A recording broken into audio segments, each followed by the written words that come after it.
Hello everybody, welcome back to Gotta Get Running. I'm Phil Hargis. It's good to see you guys again. Welcome back to the show. I am fresh back from Leadville and crewing my first ever 100-mile ultra marathon out there. I had a great experience with my running coach. Got a chance to meet him for the first time and learn what these real long ultra races are all about. They're something else, man. You kind of know something about that. But we have Chris Farley with us again. Chris, good to see you again. Good to be here. Thanks, Phil. Any natural disasters out there? There was actually. It's actually a funny story. I'll tell you real quick. I was staying in Denver, and they had their biggest earthquake in 100 years on the Colorado-New Mexico border that same night, the night before the earthquake here. So there was an earthquake. I noticed when I was walking across the field to go to Oracle that day that there was a bunch of prairie dogs outside of their holes, just like kind of hanging outside by their holes and everything.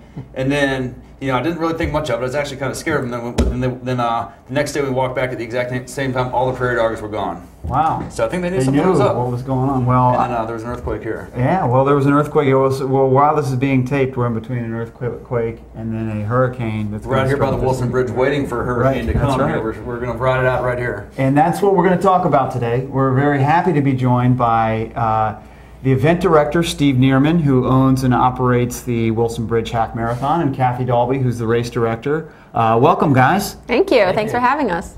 Absolutely. And this is the second year of the event, and after a great first year. And we'll get right into it and kind of talk about that first year. Steve, I'll start with you. Maybe sum up the first year of the race for us. Well, I think we did a good job for ourselves, but what the feedback from the public was that we did a stellar job. We had really rave reviews, and that's really what matters, that the people who ran the race thought we did a spectacular job. Obviously, we're the most critical people sitting right here at this table, and we could tell you all the little things that we did wrong, but we nailed the big things, the huge logistical challenges, and I give a lot of credit to the person to my left here who did just a fantastic job at the helm of this race. So Steve, you were the guy who came up with the concept of the race, and event director, own operate it. And what when you got into the race, why did you have Kathy come in to help? Okay. One of the big decision-making points for me in the race management was a person or a company that knew the area well. Kathy and Pacers Events has been putting on the George Washington Parkway race for many years, has relationships with the Park Service, has relationships with the city of Alexandria. It was a real natural fit. I didn't go any further than Pacers Events in looking for my race management team. Cool. So Kathy, race director, first year. How was the event for you? It was awesome. It was a great event. There's a lot of logistical challenges with an event that goes into basically 4 municipalities. So, considering we had to bus several thousand people from National Harbor over to Mount Vernon, I think we did a pretty good job. So, pat on the back to my crew and to my team. So, absolutely. Well, Phil and I both ran the race. That's we right. both enjoyed ourselves. Saw you both out there. Yeah, it's a fast course initially. I knew it running the Parkway a number of times. Phil, you went out a little too hard, I think. I did.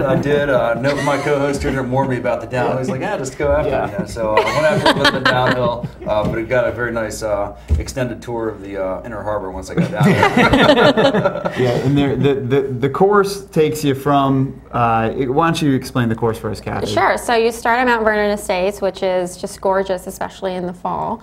You run down the Parkway, which, as Phil realized, has a pretty considerable drop in that first mile and a half, but then it gets a little bit more challenging towards the end. You run down, you pass Bellhaven, Fort Hunt, it's gorgeous. And then you make a right turn as you hit the city limits onto the bridge. And what's so great about the bridge is that there is an actual, I think it's 14-foot walkway. I don't think a lot of people out there have really experienced the new bridge yet. It's great. It's perfect for a road race. It's bigger than a lane. So we're able to take people over there safely, take them up and over the Wilson Bridge into National Harbor. And if you haven't been to National Harbor, you definitely have to go. It's gorgeous, especially in the fall. A little challenging hill, but never killed anyone, at least not yet. Right. Knock on wood. And takes you up and around the Gaylord Hotel, which is one of the largest hotels in the area now, I believe. And it finished right in front of the Awakening statue, which is what gave Steve here, there you go, Phil, gave them the idea for the logo. And there is a gravel part. You remember the gravel part of the race? Yes. I do remember something about They still, Yes. before the show, they told me a little interesting story. So why Yeah. don't you tell me about the gravel and how that happened, Steve? Well, I got a call from Kathy about a week before the race, and the spot near South Point toward the end of the race is a dirt spot, and it had been really, really dry leading up to the race. And that dirt had become sand, and Kathy called me and said, "You got to come down here and see this. The sand is a little too soft." And I said, "Okay, let me check it out." And I love running on soft stuff anyway, but when I got down there, it was like sand trap quality sand. And I said, "This is just not going to work. You're right." So Kathy did some brainstorming with her assistant Lisa, and they thought, well, why don't we just put gravel down on that section? And so I said, okay, that sounds like a great idea. So what's it going to take to get gravel? So they made some calls, and I called a friend of mine who knows a lot of day laborers and lined up some labor, and Kathy lined up some gravel, and in came some dump trucks with gravel, and fortunately, Three of them, yes. I'm amazed that Kathy and Lisa with rakes and a gravel truck with an operator who was so nice. He drove very slowly down the spot, dropping gravel, and they raked it up. And so we thought we had a really good solution until the people with Vibram Five Fingers came through a couple of days later, and they were not so happy with us. Yeah. So Kathy's actually a rake director also. I am. That's a good one. Landscaping and all. We do it all. Great job. But the good news is that we've redesigned a little bit of the end of the course. Yep. We are not going through the gravel. So for all you people who beat us up about the gravel last year, no gravel this year. Please sign up now. I know you've been holding out until you heard this. We're not doing gravel. We're going to actually lead you directly into the parking lot area where our Finish Festival is. And we're going to have an Olympic-style loop in the parking lot where people are going to be drinking their beers in the beer garden, cheering you on while you come in. And so we avoided one of the complaints we had last year, which was the gravel. Right. Well, a lot of the race is about community. You know, the Finish Line Festival, all that stuff. It's also a lot about charity. Talk about some of the charities involved. Yeah, great. We have 5 charities involved, and a special thing I'm doing this year, which I'll talk about in a minute. We have Child and Family Network Centers coming back. They provide preschool for 200 at-risk children in Alexandria and Arlington. We have Back on My Feet, which runs 2 homeless shelters, and Phil is one of their great volunteers. They run 2 homeless shelters in D.C. We had 15 homeless people finish our race last year, and I just got the entry list for them this year, and I believe we have about a dozen or so coming back. The scene in the finish line last year was overwhelming with emotion from people who had never run that far, so empowered. It was a beautiful thing. We also have the Alice Ferguson Foundation that's coming back again, and they do the Potomac River cleanup, which makes it a natural for us. Washington Area Women's Foundation is also coming back, as is Autism Speaks. And then a new group we're doing with Running Brook, which is Brooke Curran, runs marathons in every state, every continent, and the 5 marathon majors, raising money for Alexandria children's charities. And we're making a donation to her. She ran our inaugural race last year. And then the special thing we're doing this year is I'm giving $1 from each entry that will go to a training camp to help emerging U.S. elite athletes. And my commitment in this race to help Americans become more competitive internationally. Well, awesome. So speaking of entries, were you able to increase the size of the field this year to get some more runners out there? We are. We sold out last year at 4,000. We're hoping to get 5,000 this year, which is the limit that the Park Service will allow for us to run. That's awesome. A couple other things about the race. It is the visually impaired championships. Talk a little bit about that. Correct. Last year we put on the first annual visually impaired national half marathon championships. We didn't have a budget for it, so we had 3 local runners that came in and ran. And my promise was to come back the next year and make this a bigger event. We got a very generous, overwhelmingly generous grant from National Industries for the Blind. They're located here in Alexandria, to basically fly in athletes from around the country, both elite and grassroots athletes, and we boosted our field to over 15 this year. And we're going to have a championship for them again. We're going to have a nice dinner the night before for their athletes and their guides, and you know, an award ceremony. And so as a race director, some of these athletes are tethered to other, does that provide any challenges for you? Well, absolutely. I mean, you're always thinking about safety first in an event. So some of these athletes will start early, depending on their time. And the nice thing about the Parkway is that it's so wide of a road that, you know, after the first 100 meters, you really have you know, free reign. So I think, you know, these are our experienced guides. They know how to get people out of danger. So, you know, we definitely rely on them, and then also the kindness of the runners around them. So. Yeah, and you told me an interesting story before about how you connected a guide and an athlete together. Yeah, after last year's race, a lot of people are putting blogs up now. This seems to be kind of the thing. And I actually Google the name of the race every day and see what people are saying about it. And I do that because it's important. I want feedback. I want to know what we're doing right, what we're doing wrong, what more we can do. And this gal wrote this blog about the experience she had, and she's a biochemist, and she wrote all about her foods that she ate and prepared, and she had pictures of her plates of her breakfast and her dinner the night before, a little, you know, too much information. But at the end she said, I would be remiss if I didn't talk about this very inspiring experience. She said, I was running over the bridge in the race, and I came up behind two young gentlemen, and the closer I got, I realized that they were tethered together, and I realized one was blind, and I thought, oh my God, there's a blind runner running this. How inspiring. So at the same time as I was reading this blog, I got an email from USABA, which is the United States Association for Blind Athletes. They had a request from a person in DC, a woman looking for a guide. So I called up the blogger and I said, would you be interested in helping somebody start running for the first time? And she said, I would love to. So my blind runner that I guide, Joe Awkward, met with those two on the track at Georgetown, and we did some runs around the track with that tether, and we showed him how we work together and how we give instructions, and off they ran. And, wow. Yeah, I'm telling you, running connects people. That's great. That is awesome. So running with a special needs person, with a blind person, so you do require some specialized training as well. You couldn't just like jump on the tether and take them out, or.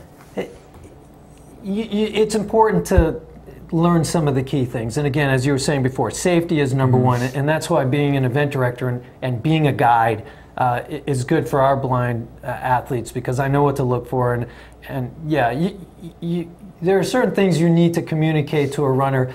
I mean, you're running for two, and one of the things that you don't think about is like jumping off a curb. You run on curves all the time. All three of you jump curves. I can't jump a curb without telling my runner, we're going to jump a curb. You know, we're going down a ramp. It might seem like a very mellow ramp for you, but it might make them stumble because their foot doesn't go down. When you see it, your body automatically makes the adjustment, and your foot comes down just in a different strike. When you can't see, you can't make that strike. So you have to be so conscious of everything you do, everywhere you go, because you are running for two people. It's a real amazing responsibility that you put somebody else's life in your hands.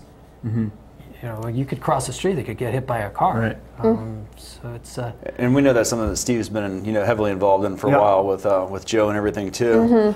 You do have some big announcements with regards to the title sponsor for this show as well. Yeah, we just signed our presenting sponsor for this year's race, and just today, and it's Willpower Sport and Wellness, and this is their logo. It will be incorporated into our race logo, which will be really cool.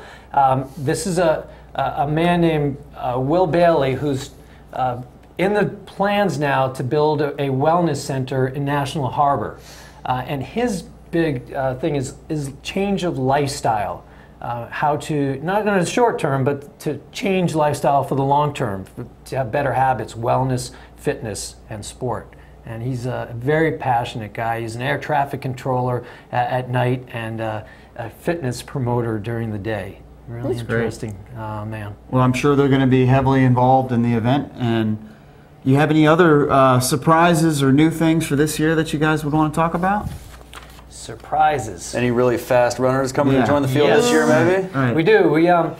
You're all going to be watching, hopefully, the World Championships that are coming up in Korea very soon. And in the marathon, I think it's just in a couple of days from now, in the marathon, you're going to see an American named Jeff Eggleston. And Jeff Eggleston was a rabbit in the Pittsburgh Marathon who went the whole way and won. And he's extremely fast. He's committed to running our race. and I'm delighted. He's part of our American push. We're giving a bonus to every American who runs under the Olympic Trials marathon standard at our race, and they're going to get a $1,000 bonus. Wow. What's that standard? I knew you were going to ask that. I think it's 65 minutes. Yeah, I think it's 65. 105 for the men, and Wow. is it 112 for the women, 113? 113, something I like think, that. yeah. And those trials, the Olympic marathon trials, are in Houston in January. So we've got American money, That's great. incentives. So he's coming Absolutely. in. We have Michael Wardian coming back. He was the first American, but he's going to have his hands full. We have an Andrew Benford coming in. He just graduated from University of Richmond. He's a very, very tough runner at 105 for the half marathon. Right. I've gotten some feelers from Kenya for a 60-minute half marathoner. Wow. Who could just run the doors off of people. John Piggott's coming back as the top masters runner. We have some great local runners. Dixon Mercer has committed. David Burnham. Michelle Miller was the top American at Cherry Blossom. She's committed. Chris Farley. Yeah. Have you committed yet? Yeah, If he ran all out instead of playing around in the field, he would be in the top group too, and he'd be winning money. He takes our pictures, of course. We have a number of Ethiopians coming, including I'm trying to get a commitment from our champion last year, who was Dores Deniboba. I'm real close to signing him to come back. That's awesome. He ran a 104 last year, and just a wonderful man. So we have some really top-ranked runners, and are visually impaired. We actually, two of the female runners have won major marathons outright. Amy McDonough just won the Flying Pig Marathon this year in about a 3:04. And then we have a very known runner in the area from Pennsylvania, Susan Gray Graham, and she won the National Marathon twice and Frederick Marathon outright. Outstanding. And they're going to go head-to-head. So we have a lot of quality in the field. And this is early. We're still 38 days out, and this is a time when a lot of people start committing, especially the elite runners. And this is early. We did the show last time, like the week or two leading up to it, and you got a lot of interest in the show and everything then, and you went on to sell it out, or you might have been sold out at the time. So how are the registrations coming? Got any? Are you making some good progress there, and we're ready to fill up this field? We're making great progress. People are starting to make their plans now for the fall. We just I think tomorrow our course will be posted on the website. So go to the website, check it out. Our course is up there. A lot of people have been asking what the course looks like. It's on there. Go to Woodrow Wilson Bridge Half Marathon.com. Woodrow Wilson Bridge WoodrowWilsonBridgeHalfMarathon.com. Check out tomorrow. We'll have the map up there with the water stops and the fuel stops, and sign up. We have some spots left, but we are shooting for a 5,000 sellout this year. So what are you guys? So what's the division of labor here? Kathy? What are you going to be doing on, let's say, the day of the race? On day of, hopefully you probably won't see me. I'll be out there making sure your cones are out there, that you're safe, that the water stop's there. The timers know where they're going, staff knows where they're going, and everyone gets from point A to point B. That's my job. Gotcha. And Steve, what do you hope to do? I told you last year, and I did exactly what I said. I was drinking a beer at the finish. Michelob Ultra, they are the sponsor of our Finish Festival. Bob Hall Distributors, wonderful group, great, came in a big way as a sponsorship this year. We're so excited. Beer garden, beer's going to be flowing, music's going to be playing, real festival, and I'm going to be drinking beer with people. And I'm going to let Kathy sweat out. We're going to be hungry too. Yeah. There's going to be places to eat. McClune's will be right lovely there. places, yes. At the finish line. And we're hopefully going to sign a deal with McClune's coming up, but they're going to be right there at the finish line. So the partnership with National Harbor is more than just having the space there. You guys work with some of the hotels or restaurants in National Harbor? Absolutely. Our host hotel, again, for the second year is Westin National Harbor. They have been fantastic. I can't tell you enough. We all stayed at the Westin last year. Gorgeous rooms. Our runners who stayed there only had great things to say about them. They put out, and it's on Facebook now, their menu. It's a fixed price menu, $20, full 3-course menu with unbelievably tasty runner type fare for the night before a race. So they're taking reservations. We've got a number on the Facebook, the Wilson Bridge Facebook. Gaylord has been great. We put runners in the Gaylord. National Harbor themselves, the Peterson companies, they love our event. They've advertised us on all their events that you see in your local advertisements. They are so hip. They actually told us that our race brought more traffic to their National Harbor than any weekend that they had for the entire year, which just blows me away.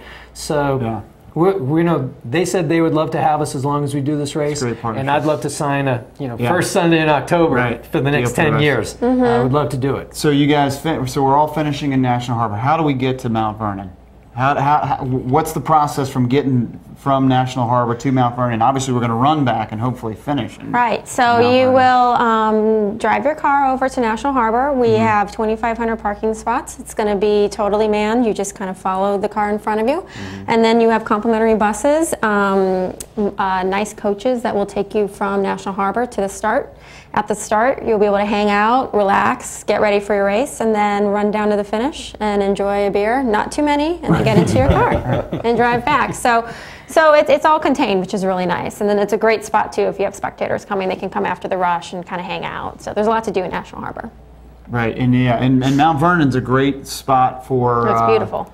For hosting the pregame of the race as well, right?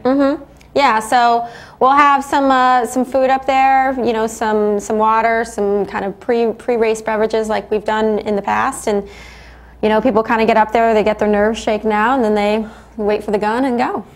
And we're going to have more porta-johns here more than ever before. We have a lot of porta-johns. We always do. It's hard to satisfy the runner's need for porta potties in these races, no matter how many you have. You'd be surprised how many we bring out. Yeah. So volunteers, you guys still need volunteers, or how many volunteers does it take to do this thing?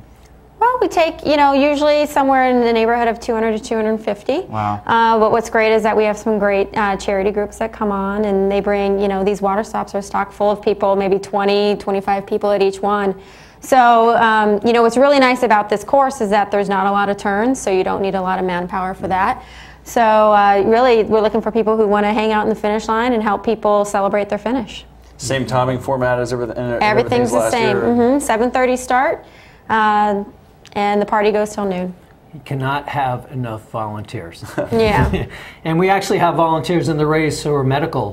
We have a number of physicians who will be running with medical credentials and will stop if people need it. So, that's another good component to the race to keep people safe. Well, personally, I really felt, I run a lot of races, but a great sense of accomplishment running over that bridge. Is that the reason? Is that kind of the reason why you started the race?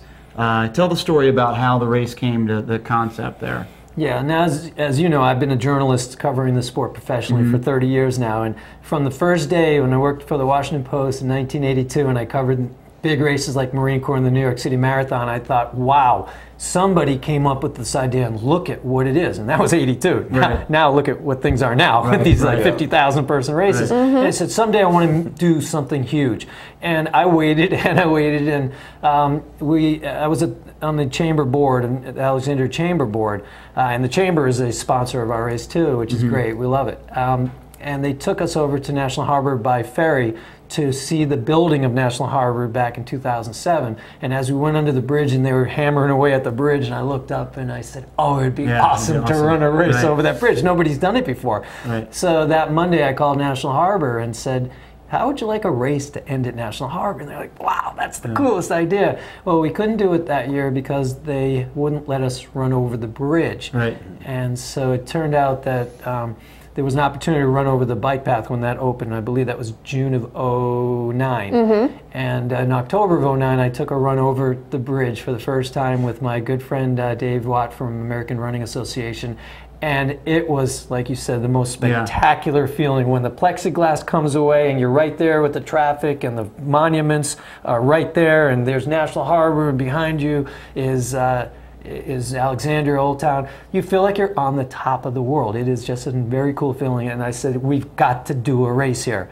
And Dave said, go for it. And so that next morning, I'm on the phone with National Harbor and saying, we're going to do this race. And then we got it together last year. Yeah, it's been a long process, and it's a great race, and it's really turning into one of the premier half marathons in the area. And what's your vision kind of moving forward? Well, we have big visions. hopefully we can grow the field in the half marathon with the help of the Park Service, because we are limited to 5,000. But what I'd like to do at some point is to add a 10K out of Alexandria to go over the bridge and finish in the same fashion as we're doing now. So, I'm not a kind of guy who has to have big to be great.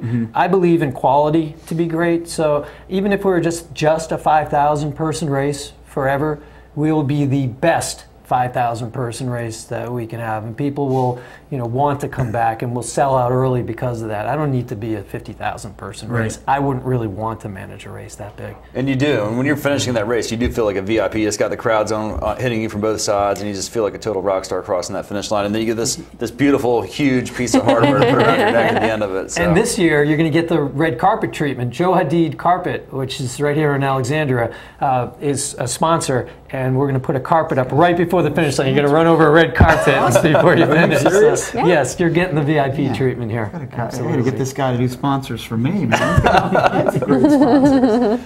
Well, that's great. And it sounds like there's runners from all over the country. Is that correct? They are coming from. I'm getting calls from everywhere in the country. People asking, it fits in. I'm coming into the DC area, and just logistics. They want to know how to get here, how to get there, and we make it very accommodating. And they're coming. Well, I'll say, in terms of timing for a fall marathon, if you're looking to run Marine Corps or something it lands on a perfect weekend, building up for any of the fall marathons, Richmond, Philly, Marine Corps, New York. It's perfect. So it's great timing. Great job getting the date. Great job putting on a great event last year, and I'm sure this year it's going to be the same. I totally agree with you. Steve, we got to wrap things up here. Kathy, we got to wrap things up here. Thank you guys for coming and joining us on the show.